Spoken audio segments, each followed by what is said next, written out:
Right. Good morning and welcome to this morning's virtual meeting of the Pension Board. A particularly warm welcome to those public watching online. Anybody online who wishes to follow the agenda from their tablet or smartphone can do so by going to www.kingston.gov.uk and follow the links from your council and then council meeting calendar. This meeting can be found on today's date in the calendar. This meeting is being recorded and the recording will be available on the council's webcasting portal very soon. The recording will be suspended during any adjournments in the proceedings and if the committee resolves to consider information as exempt business. This meeting is held in public rather than a public meeting.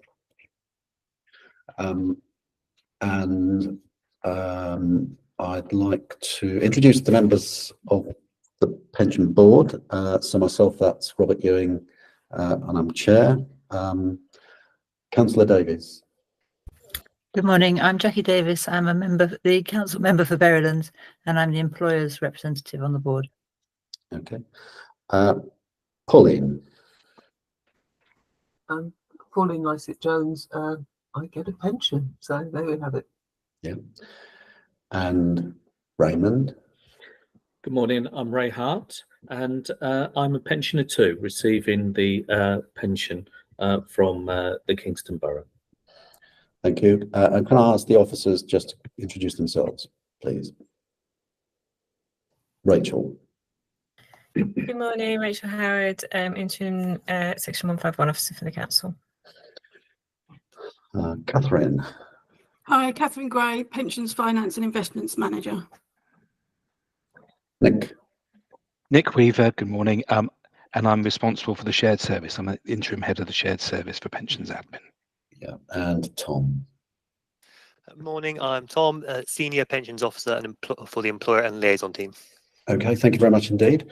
We'll now move on to item 1, which is apologies for absence. Do we have any apologies for absence? Thank you, Chair. We have apologies from Sam Burgess. Thank you. Item 2, declarations of interest. Members of the Pension Board are asked to declare any disclosable pecuniary interests or any other registrable or non-registrable interests relevant to items on this agenda. Are there any declarations? No.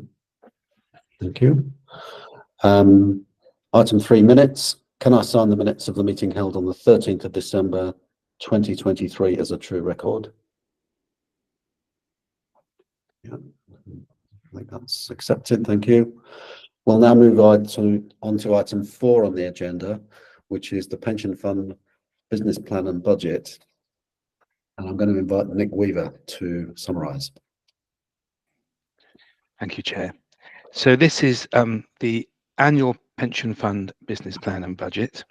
It's a rolling plan looking 3 years forward, and I understand this is the 3rd iteration. So it's an evolution of the plan which was in place for last year.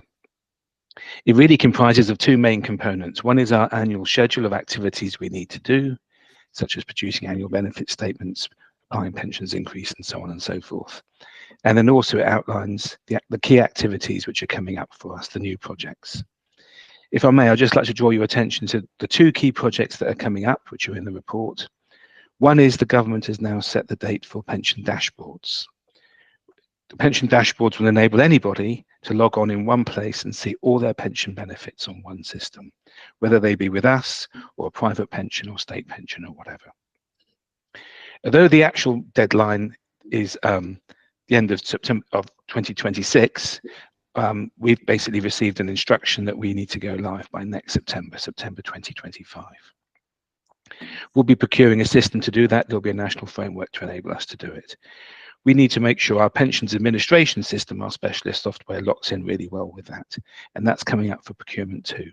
So a big activity for us is going to make sure that we bring forward that procurement to make sure it links properly with the dashboards so it all works properly. So that's the big kind of systems infrastructure project we've got to tackle. The big change we have to make is actually what we need to do is a much better job of enabling and empowering our customers, our members, to self-serve a bit. I think we've been finding historically we put ourselves at the middle of everything, and we hold things up and we hinder things, and we're not actually enabling people to get on with making the changes they want to make. So one big activity we're going to be looking at in the plan is looking at mechanisms to make sure the members can get a better service, but also initiate and drive that service rather than risk being held up by us, which has been the case in the past. So, Chair, they were the main areas on the business plan. Yeah, thank you for that. Just a couple of points from me. We might not know yet because you're kind of implementing systems, but are you envisaging a kind of single sign-on? So at the moment, you can go into the portal and look at your pension statements, and you can get quotes or get estimates of the level of your pension if you retire at a certain age, etc. So when this government, when it also adds on other pension schemes, are you envisaging we'll all be able to go to one portal and see everything? I think, Jay, you'll be able to see everything. If I'm honest, how integrated and flexible it is, I don't know. I think you'll be able to see, for example, if someone had a private pension, the value of that, and maybe some assumptions on the benefits payable at a certain date. You'll be able to see some of our benefits, but whether you can do complete modelling, if you see what I mean, to integrate them all, I doubt it initially. I would also doubt it, but I was just interested to know what everybody's thinking about that in the industry, as to what we're actually going to see when it comes live. Tom, you may know more than me. Yeah, thanks, Nick, and thanks, Chair. So I've actually seen some of so I've been involved in a couple of webinars and bits around it so it's the Money and Pension Service MAPS who are doing the government dashboard, when they're supporting the government dashboard. It looks quite good. I think it's going to be very, very basic. I think it's going to be literally, here's your pension, and from all of your providers kind of thing. So you can see it all in one nice place, but then their contact details as to get hold of them. What's also coming alongside the government dashboard is the commercial dashboards. And I think they'll be sort of 12 months behind the government ones. Right. I understand that sort of banking institutions, etc., are going to be offering that service, and financial advisors. I think there's only a sort of handful looking to be in the market sort of shortly, and then others will buy that, so HSBC may have one, and then, other banks, etc., might piggyback off of theirs as opposed to setting their own up. But I believe advisors, etc., will then be offering those extra services you just mentioned, so sort of forecasts, projections, advice at a cost. So I think all of that will come, but at a cost through the private sector in the future. Right. Okay. Pauline. Thank you. On that same point, I hadn't sort of felt too comforted by government computerized or IT-based systems. So yeah, right. So I'm not necessarily talking about them being on time. My concern is to do with confidentialities. I'm horrified at the idea that everything's going to be in one place, which could possibly make it easier for somebody else to just take it, take your information from one place. It kind of cuts down the work they have to do. So I suppose I don't know whether it's fair to ask for reassurance, but I'd like to know more about what kind of work is going on to protect us. Any ideas on that?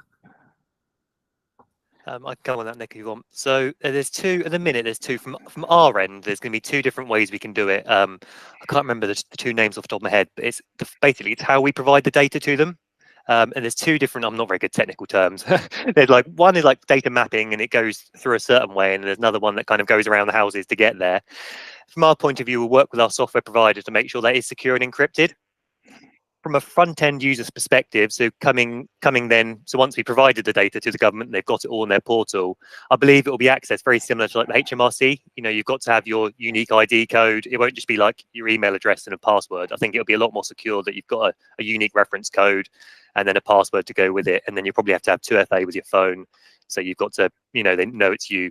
But I've only seen kind of the inside of the portal. I've not kind of seen how it's going to look on the outside.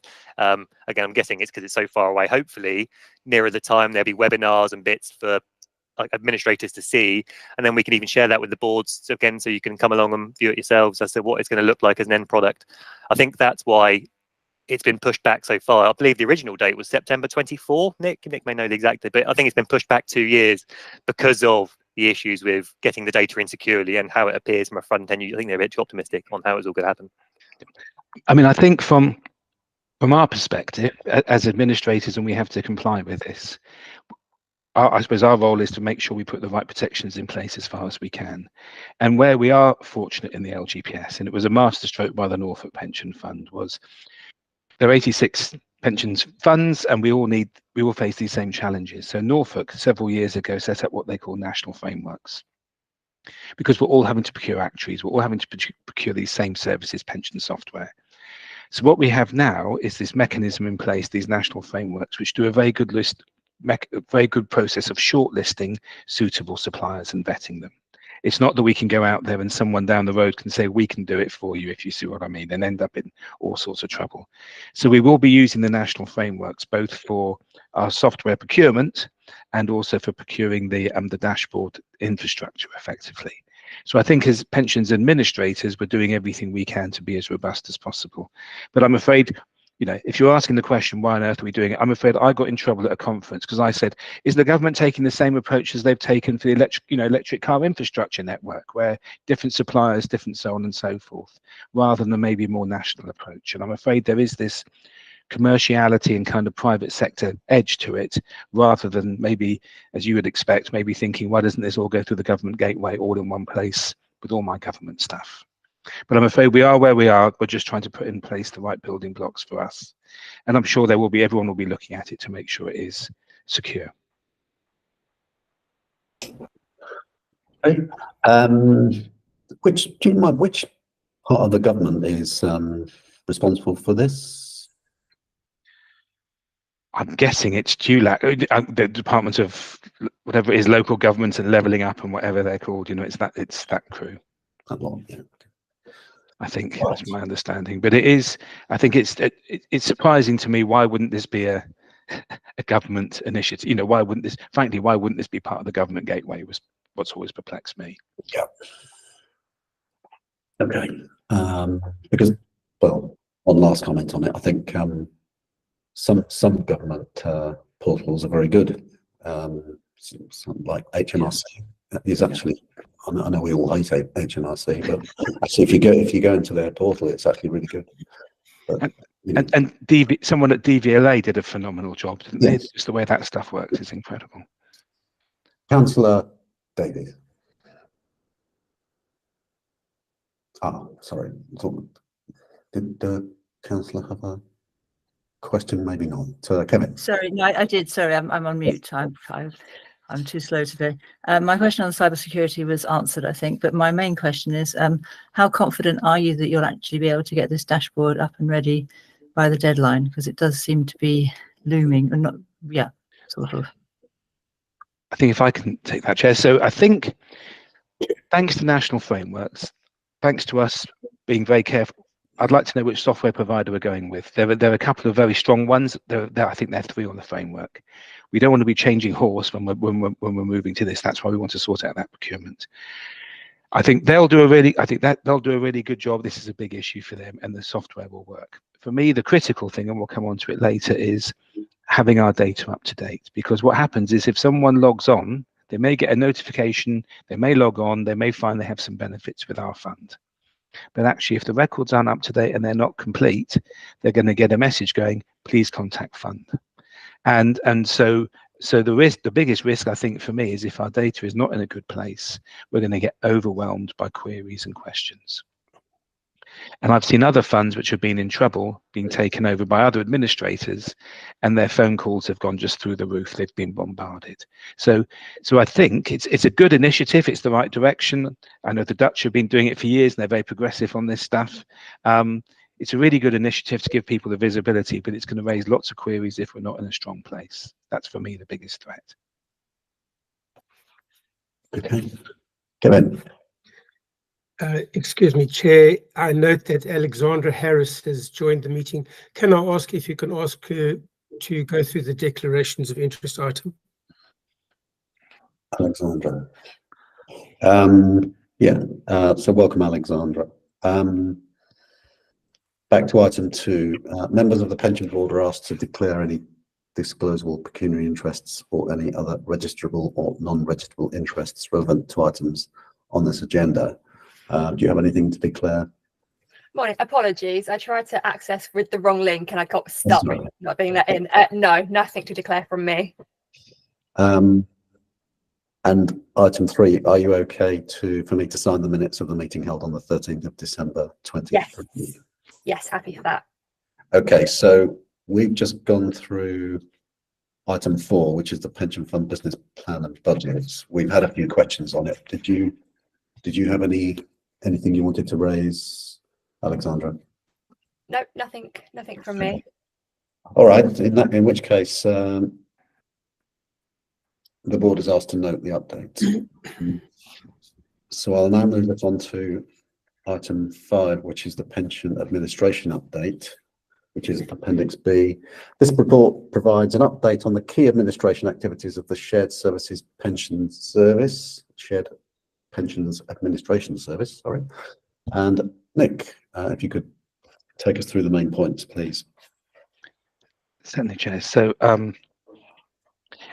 as he says, it provides an update, and I think it kicks off by mentioning the dashboards, which are obviously a critical thing, and some other data projects we've got going on as well, which are GMP and making sure we put in place this McLeod remedy, which will affect relatively small people, but we need to have these things in place to improve the quality of our data.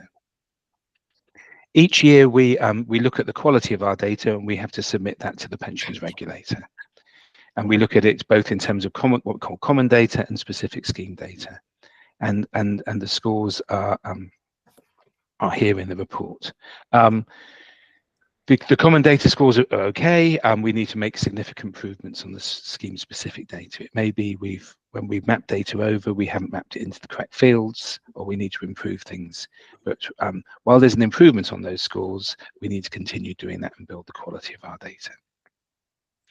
Looking ahead, we're about to move into, I've always thought of the pensions year as a year of 2 halves. We go into this period now of the employers submitting all their end of year returns, us updating the records, producing annual benefit statements, applying pensions increase.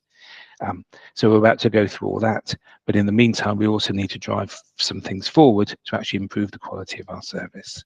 Because to be frank, we've been treading water over the last few months, and we need to make some significant changes to improve the quality, get the backlogs down, get our records up to date, particularly with dashboards coming. To do that, we've made some staff changes and brought in some extra resource, but it's going to take a while to bring those things through. But actually, we're going to start moving from the next couple of weeks, we're going to move from monthly KPIs to weekly KPIs, so we get better feedback and better focus on what we need to deliver. I think they were the main things, Chair, but we could also discuss, I don't know if you wish for me to mention the AVC provider review separately, in case there are any questions on that earlier part.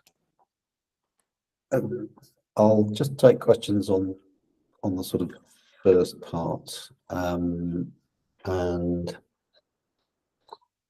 can't remember that there's something in there that talks about sick leave that you're encountering in the team. And I just wanted to, you kind of just said it there, just wanted to just get a clarification that you feel as though you've got the resource to get you through the sort of next phase of the work. Yes, we have had significant sick leave, and some of it is still ongoing, which is clearly a setback, but these things happen. We have moved some people around and moved people up.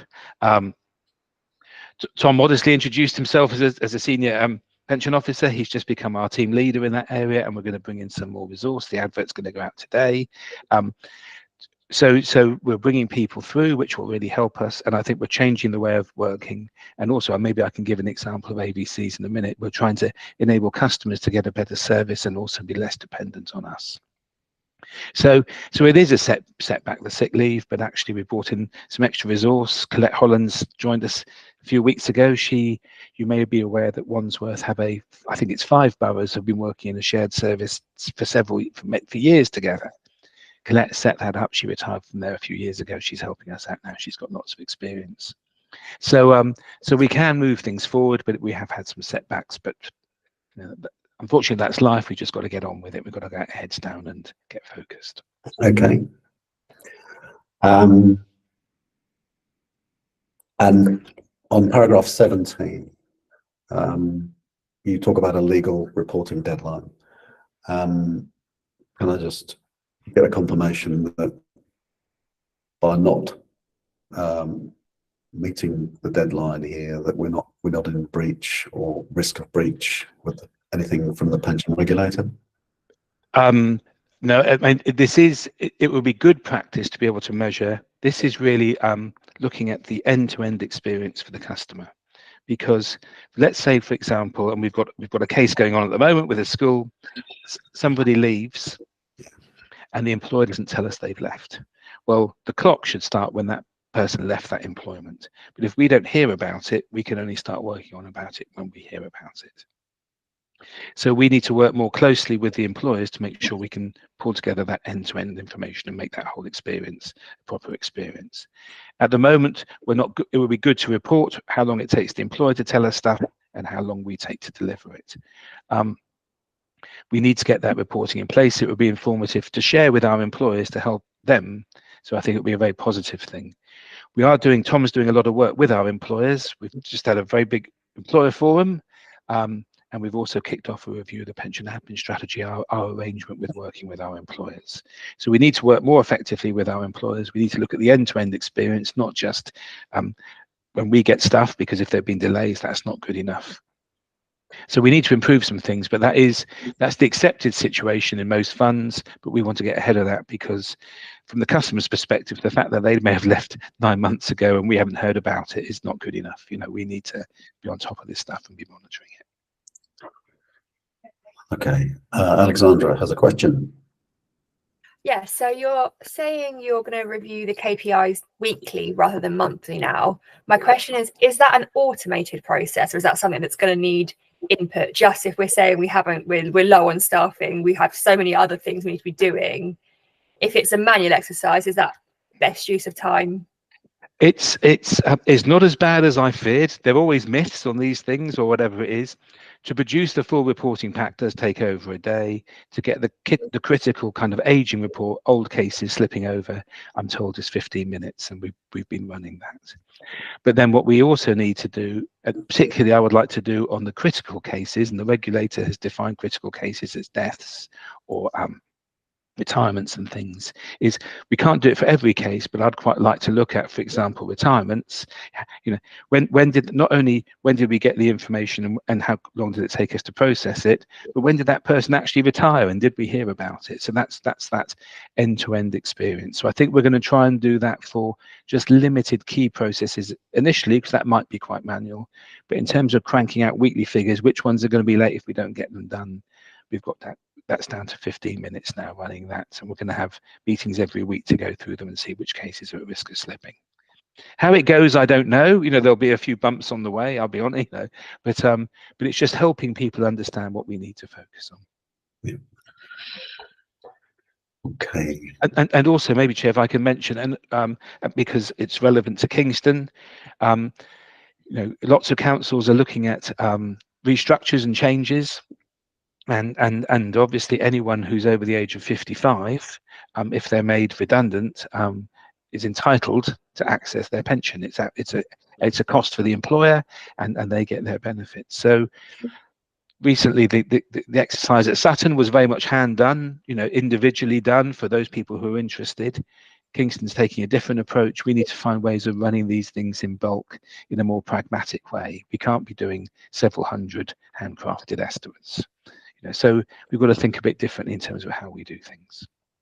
Right. Okay. Can't see any more questions. So do you want to say something about AVCs, please? If I may, I'll give the intro, Tom, if I may, and you can give the details. So I don't know to what extent you're familiar with AVCs. So obviously anyone in the LGPS, their core benefits are the LGPS benefits. That's what obviously gives them a defined pension, as well as life insurance and ill health protection. We're required to offer the option of buying additional. People can buy additional pension, whether it be additional LGPS pension, or they make additional voluntary contributions, AVCs, into a separate pot. And that's a bit like a separate defined contribution pot within your LGPS membership. It's unusual in that for a lot of people it can work that they can put money in there and they can take it all as tax-free cash. So it's quite an attractive option. We, like all funds, have an AVC provider. Funds tend to evolve in terms of who they use. And that's why I think we've got two, one as a legacy provider and one as the current provider. I think from a process perspective, where we've made things, where things have been a bit clunky in the past, and this is just an example of the kind of things we're changing, is technically the policy is with the fund. So how we've interpreted that is if the policy is with us, the AVC policy, everything has to come via us. So for example, if someone is interested in taking out an AVC, they contact us and we contact the provider. And then if they want to go ahead with it, they tell us and we go via the provider and we go via, we've put ourselves at the center of all of this. Good practice several years ago, maybe 10 or 15 years ago, became actually, we can, although we're the policy holder, we can empower the AVC provider to handle that administration for us. So actually, for example, with the Prudential, which was dominant in the LGPS, you could log on to the PRU, you could do all the stuff online, you didn't need to involve us. There's certain things we have to hear about every year, such as for tax reporting, and also we have to get the information from when the person retires. So AVCs are another process where we've put ourselves at the center of everything, but we've been holding things up. We've had complaints about it because things have been slow. Typically at the end of the tax year, people want to react quickly and do these things.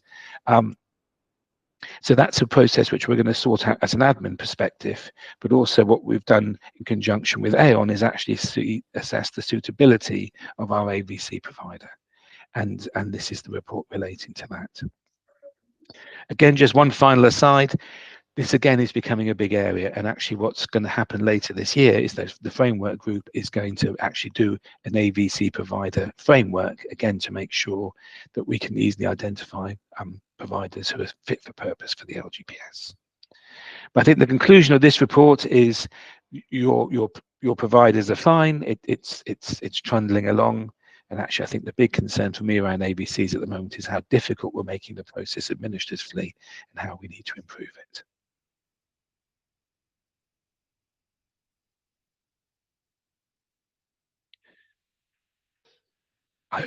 Oh, sorry, Chair. Chair, you're on mute. Sorry about that. What proportion of the membership uses AVCs?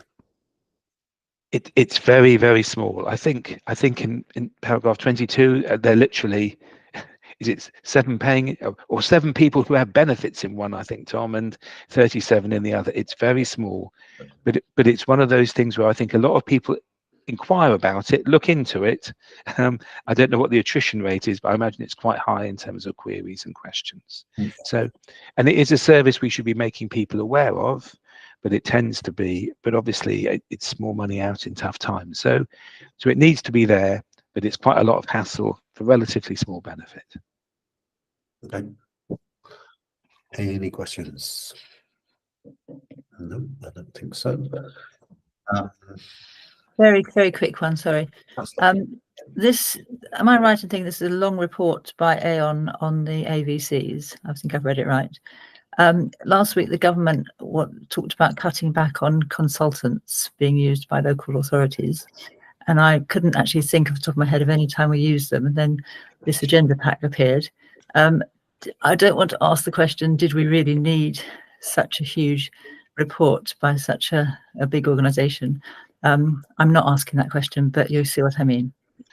It's a very fair question. It's a completely fair question. And to be honest, this is a slightly personal view. I think one is when these frameworks are in place, someone's done all that shortlisting for us, if you see what I mean, in that assessment. We should only be using providers who are suitable and shown to be suitable for the LGPS. So I guess, Tom, possibly, had that framework been in place, we would have looked to see if our supplier was on the framework, you know, and taken a view on it as to whether or not we needed to go out to tender. So we should be minimizing how much we're spending with external consultants. And then also on the other side of that flip coin, we tend to use them. Sometimes they're very good for specific specialist bits of work, but also there's an increasing trend in the LGPS to buy in their services when we haven't got the right resources. And we have done that on certain activities. And actually, my personal view is we're much better off training our own folks, taking ownership and responsibility for it, and making sure we can do those things. It's really good to hear what what these professional firms have to say, but actually we have to own it and understand it and take it forward. Too many funds, I think, have become dependent on them. But Tom, in terms of this piece of work, I think we were asked to undertake it, weren't we? Yeah, thanks, Nick. I think this is a sort of legacy bit of work. A lot of funds actually undertake this exercise annually because they need to make sure that their AVC providers are continuing to provide sort of a good quality of service. So what I mean by that is a lot of people that purchase into AVCs do so on the basis that when they retire, they can get the sort of the whole pot back tax-free at the end of it, because that's one of the options available to them. If we're not continuing to monitor the provider and the investments that they offer, our members might not be getting the best possible experience, and there could be better providers out there on the market. And honestly, times change. So I don't know, Nick, you mentioned it too much then, but just one area where times have changed is a lot of employers now offer something called salary sacrifice shared cost AVCs. And I'm not sure if members of the board are too aware of those, so I'll just explain a little bit. Basically, it works similar to the sort of the bike to work scheme. So staff sort of give up some of their salary, but by doing so, that money's not giving up, it's just going into an AVC instead. And by doing so, it's part of the HMRC Green scheme. So what it means is the employee saves on employee national insurance, and the employer saves on national insurance. Now, some providers, some AVC providers, very keen, very supportive of this, and say, "Yep, we offer that service. Come and set that up, and we'll help you save. You, the employee, get a cheaper AVC arrangement, and the employer can save some employer NI in the process." Unfortunately, neither of our providers currently offer that service. So it's kind of how we monitor these things and going forward to make sure that the employers and the employees are getting the best possible service going forward. I think what some funds do annually may be a bit extreme, but I think maybe once every sort of valuation cycle, making sure that actually, yeah, they are still, reasonable within the market isn't too unreasonable. I think in this case, we would need to use consultants because they have that expertise with investment. I'm not sure any of the officers here on the call today would have any particular expertise within what's a good AVC product and what's a bad AVC product. We might also know if they've got a really bad portal, it's obvious, and if there's loads of complaints coming in from an admin point of view, that kind of thing might be obvious to us. That's going wrong, but we might not have much, the actual products they offer might be fantastic. So, and the charges that sit behind those products might be really good as well. And that's just where we would struggle. Okay. Good. Any other questions? Right. In which case, the board is asked to note the update. We now move on to agenda item 6, which is governance and risk update, which is Appendix C. This report gives an update on the key governance activities and reviews of the fund's risk register.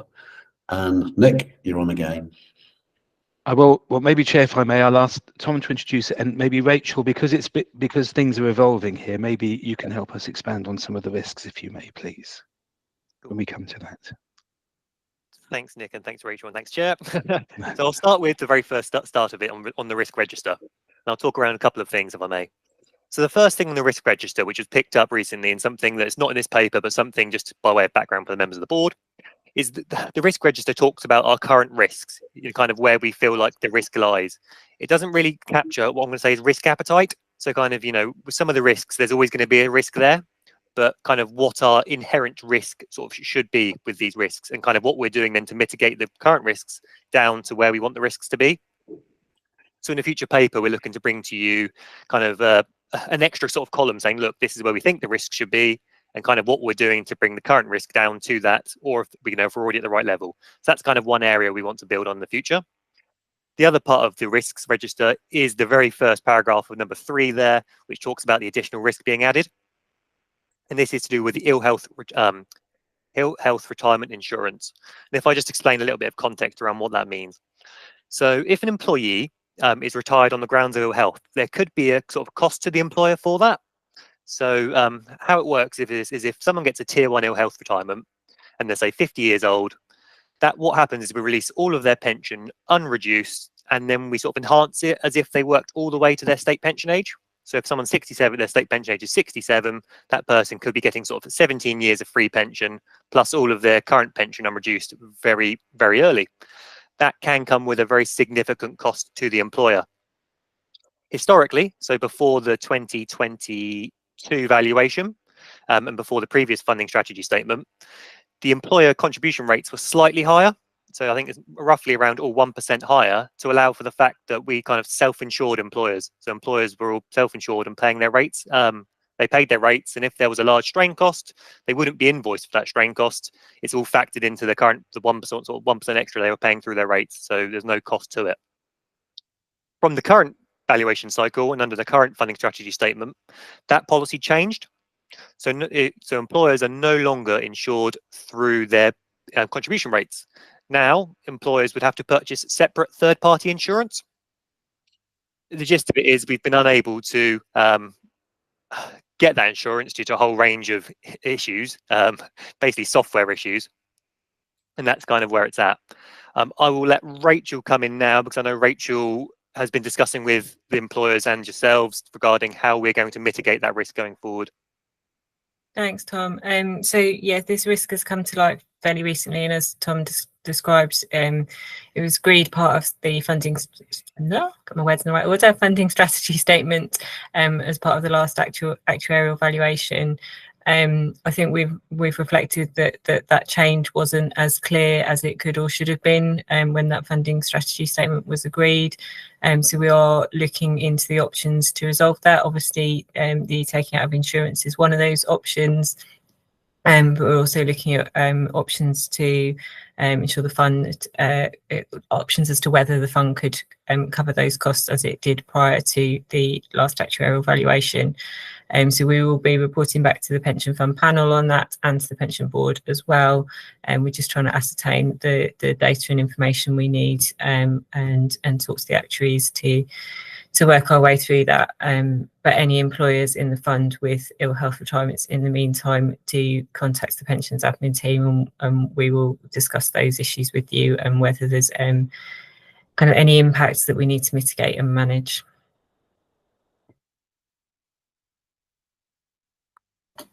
You're on mute, Chair.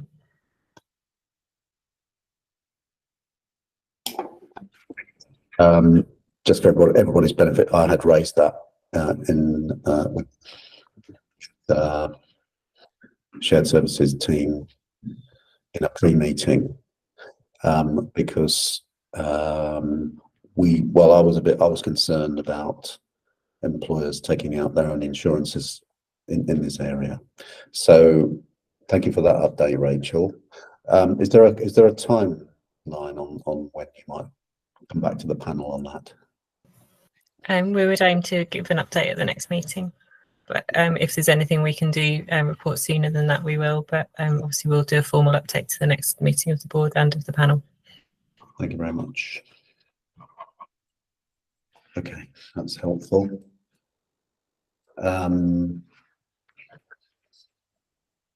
Tom, you were in mid-flight there, or yeah, thank you, Chair. Yeah, shall I crack on with the rest? So that's the first one, the topical one, the key ones. That's a really important one to take away and be aware of. Moving on to the other parts of the governance update. So we actually previously held the employer forum. We hold it every year, usually January, February time, and we had no different this year. We held the employer forum. Went down really well, really positive engagement from all those involved. Got some good questions, and some of the questions we took from the meeting we just put in the board report there, so you can sort of see the sorts of things that were being asked to us. Finally, we've got the general code of practice. Always a topical one again at the minute. So what's happened is the pension regulator has consolidated all of the codes of practice into one single code. And again, we're just waiting a bit of guidance from the Scheme Advisory Board, the SAB, as to how we as the LGPS should interpret that. It's not quite clear at the minute, there are lots of codes of practice all going into one, which specifically have changed, which relate to us, etc. So we're just waiting for a bit of guidance on that. Final update I'm going to give is on the pension admin strategy. So I think last time we spoke, I showed you the new draft admin strategy that has now gone out to employer consultation. So the employers have had 1 month to consult on that strategy. Depending on the feedback we receive, we will be taking the final version to the panel for approval. Just to confirm with you guys, there are currently two responses have been received. So we are still waiting for more responses, but I think the deadline is around the 21st of March. So there is still another week on that to go. Okay. Yeah. Okay, that's good. Just one comment from me going back to the risk register. I would be wary of getting into the world of risk appetite. I think it can cause it can cause committees to get a little bit confused. That's what I've sort of just found in another setting when we've attempted to bring risk appetite into the world of the risk register. And I know that that's the sort of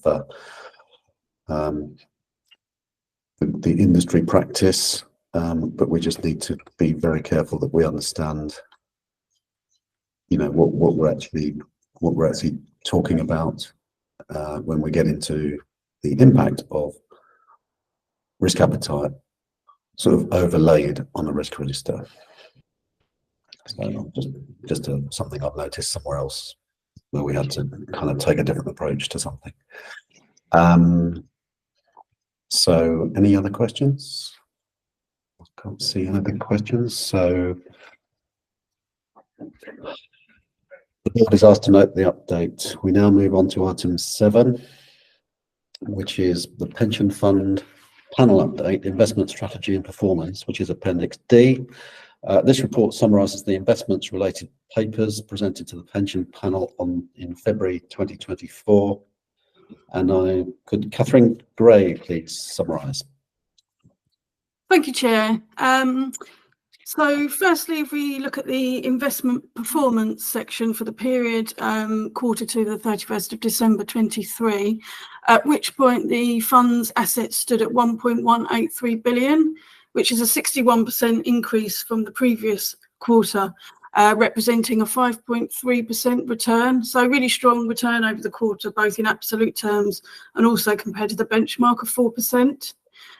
Similarly strong returns over the 1 year period at 11.2% compared to the benchmark of 9.3%.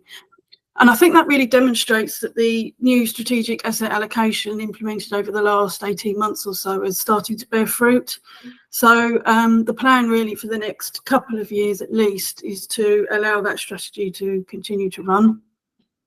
I think the equity performance was particularly strong. Columbia Threadneedle, one of our active equity managers, returned nearly 22% over the year. And also the protective strategies, the multi-asset credit fund run by the London Civ, and also the absolute bond fund performed really strongly as well. As well as the sort of assets and the investment performance, we also wanted to provide members with a bit more detail around the liabilities and also the cash flow for the fund, which are two really key areas. So we've worked with the actuary who's produced a few graphs to help try and explain a bit more detail around those areas. Graph 1, underneath paragraph 9, shows how the funding level has changed since the last actuarial valuation. Now 146% versus at the last actual valuation in March 22 of 111%. So quite a significant move upwards there. And graph 2, underneath paragraph 10, shows what the key drivers of that was. So you can see the assets there on the green line have remained relatively stable with a sort of trend upwards, slight upward trend. But it's the liabilities that's really driven that improvement in the funding level, shown on the pink line there, which have reduced significantly since the last actuarial valuation. And that's really driven by the change in the discount rate used by the actuary to value the future liabilities of the fund.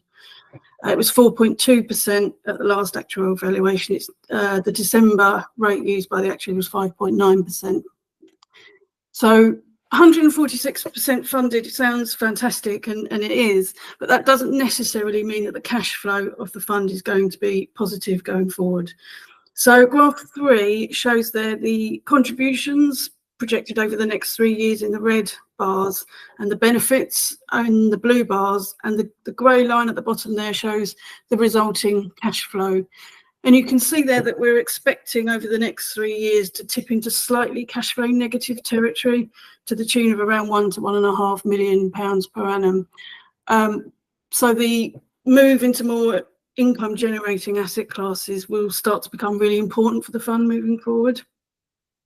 I should just add that these charts are produced by the actuary, and with all things actuarial, there are various assumptions and modelling that goes into them, and also they use data provided at the last actuarial valuation cycle, so that the data is slightly old, and any sort of experience items, membership changes since that date won't be factored into the charts. But I think they do provide a really good feel for the direction of travel and what we can expect going forward.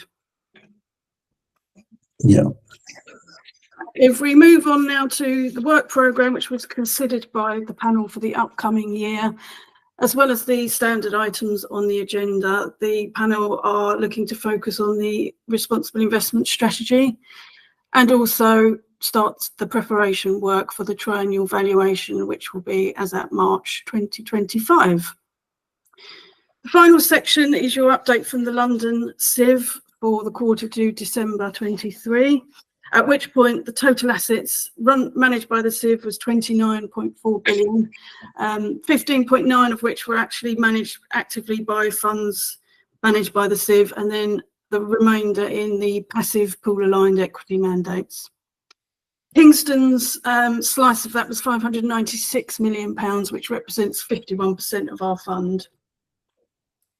There were 2 new fund launches over the quarter in the buy and maintain credit space, one long duration, one short duration. And Ethan Devitt, the new Chief Investment Officer, joined the London CIV in January of this year. And finally, we have made our first allocations into the new impact investments, £10 million into the London fund and our first drawdown of £250,000 into the housing fund. They were both since the end of the last quarter in January and February of this year. I think that's probably enough talking from me. Very happy to take any questions members may have on the report, which is for noting. Thank you. Thank you. I think it's interesting. It's interesting to understand the comparison between funding level, i.e. 146%, and the cash flow, which I mean, it's nothing sort of alarming about it. It's just the status of pensioners versus actives, I guess. But it's just an interesting comparison. You go cash flow negative, and yet you're 146% funded, because that's the actuary's view of future discounted future liabilities and how assets match against that. So that's an important point. And when I saw the 146%, that when I was looking at that ill health retirement risk that we talked about earlier, I did feel that, well, surely the scheme can afford to fund those events. So any questions? No? Well, that was all very clear, Catherine.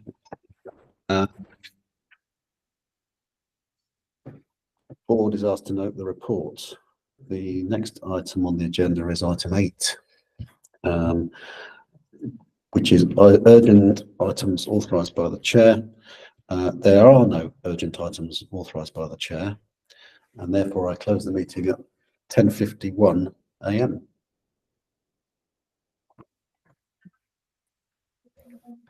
Thank you very much. Goodbye. Thank you. Bye. Thank you. Thank you. Bye.